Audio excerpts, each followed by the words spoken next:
Queremos compartir este mensaje bajo el título Fe y Rebelión.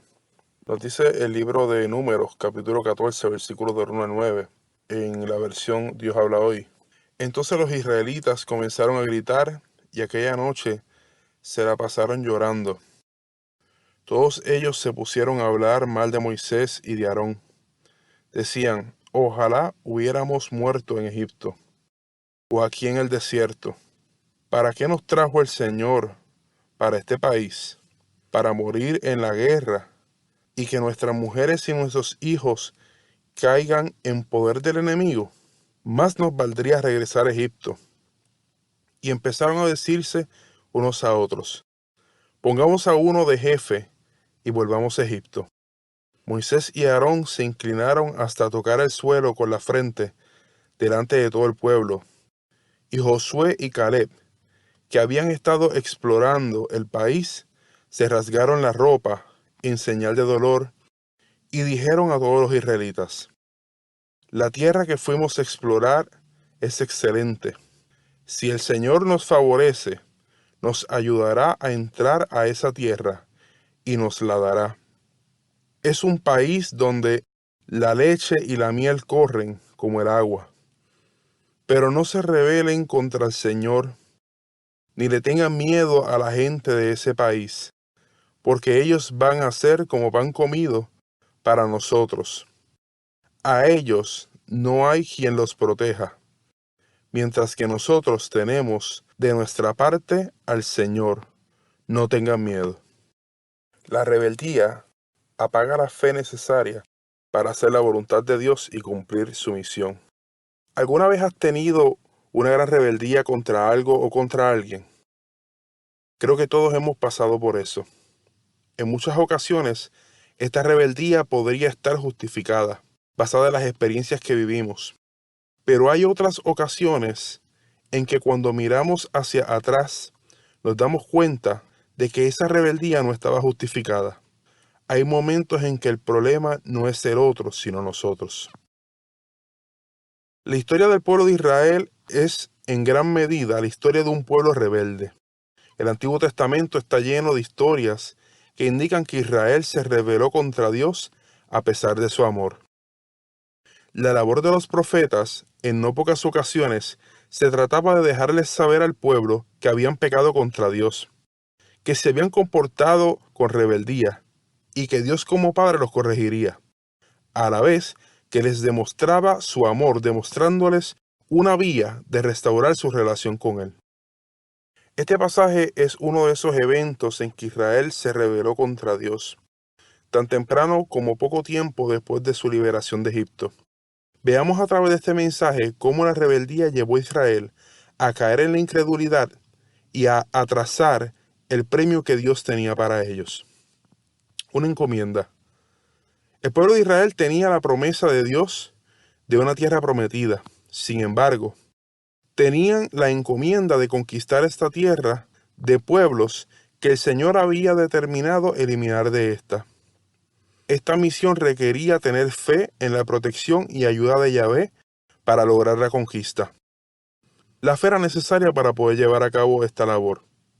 La fe no es ciega, la fe no es absurda, la fe no es loca. La fe es la certeza que se produce en nuestra vida porque se ha creído en una verdad que Dios ha revelado. Creemos algo que de manera natural es imposible, pero que será una realidad porque Dios lo ha dicho. Cuando Dios encomendó a Israel la conquista de la tierra prometida, lo hizo luego de que Israel vio su mano poderosa librándolos de su esclavitud en Egipto. De modo que la fe de Israel no era ciega, era una fe basada en experiencia, una convicción empírica. Israel vio lo extraordinario de las plagas lanzadas sobre Egipto. Vivieron la división del Mar Rojo. Fueron alimentados en el desierto y experimentaron la manifestación en gloria de Dios en Sinaí. Aún habiendo visto todo esto, se rebelaron y dudaron. A pesar de que al inicio del capítulo 13 se indica que Dios mandó a Moisés a enviar hombres a reconocer la tierra, lo cierto es que ya en el libro de Éxodo el pueblo había decidido hacerlo. No era necesario. Pero Dios, en su soberanía y sabiduría, determinó que obraría en su pueblo a través de este proceso. El resultado de este es un grupo de 12 hombres representativos de las 12 tribus de Israel, de los cuales solo 2 tenían una visión clara y en sintonía con el corazón de Dios, y 10 que se atemorizaron y ayudaron a inducir al error al pueblo. De este modo, el informe negativo y fraudulento de los 10 hizo que el pueblo pensara que la tierra era mala, que la gente moría en ella tratando de sobrevivir y que sus habitantes eran como los nefilim o gigantes de Génesis 6, de modo que era imposible derrotarlos. Rebelión del pueblo. Conforme al versículo 1, el pueblo comenzó a gritar y llorar.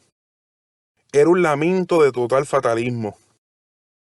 Este era un pueblo que, a pesar de haber conocido la gloria de Dios, su poder y sus portentos, estaba alejado de Dios.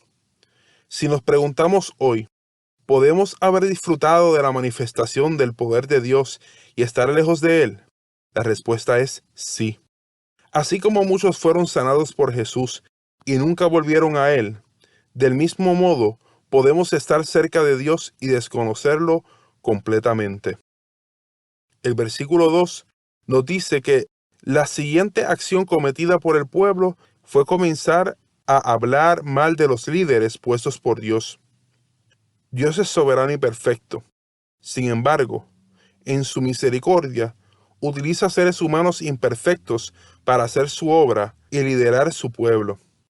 La Biblia, pero también nuestra experiencia, nos dejan saber que aquel que entra en rebeldía contra Dios manifiesta esa rebeldía a través de la murmuración contra los siervos de Dios, en ocasiones mediante palabra, pero también con sus actos. Quizás no lo digamos, pero de manera consciente entorpecemos la obra de Dios para hacer daño a su siervo. Seguido a la rebeldía contra Dios, surge un sentimiento de fatalismo que en muchos suele traducirse aún en el deseo de acabar con su vida. Hermanos, cuando nos rebelamos contra Dios, nos rebelamos contra lo más grande que existe. Nos rebelamos contra el origen mismo de la vida, contra lo que le da la esencia a la misma. No es de sorprenderse que cuando hay rebeldía contra Dios y enfrentamos un desierto en nuestra vida, esto se traduzca en un pensamiento fatalista que puede traducirse hasta en el deseo de acabar con nuestra vida. Por otro lado, vemos una mente de esclavo. El versículo 3 nos muestra que, aún habiendo caminado de la mano del Señor, podemos seguir teniendo mentalidad de esclavo. La rebelión mata nuestra fe y la falta de ésta nos encarcela aún después de haber sido proclamados libres.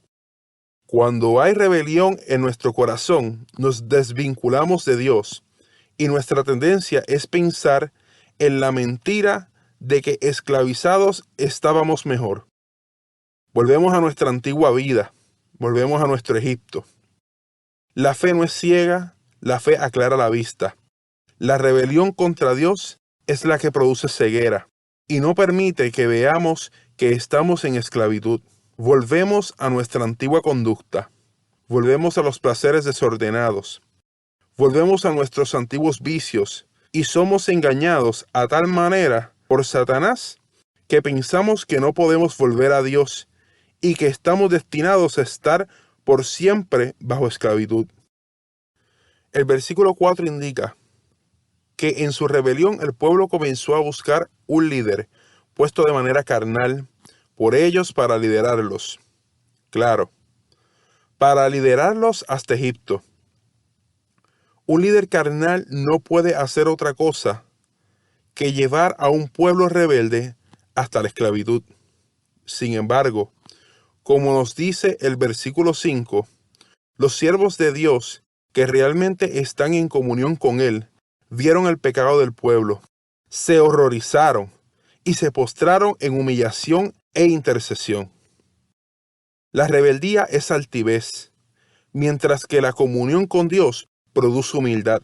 La rebeldía ve el pecado del pueblo y busca gente que la apruebe, mientras que la comunión con Dios produce que sus siervos acudan a su gracia e intercedan por misericordia para el pueblo.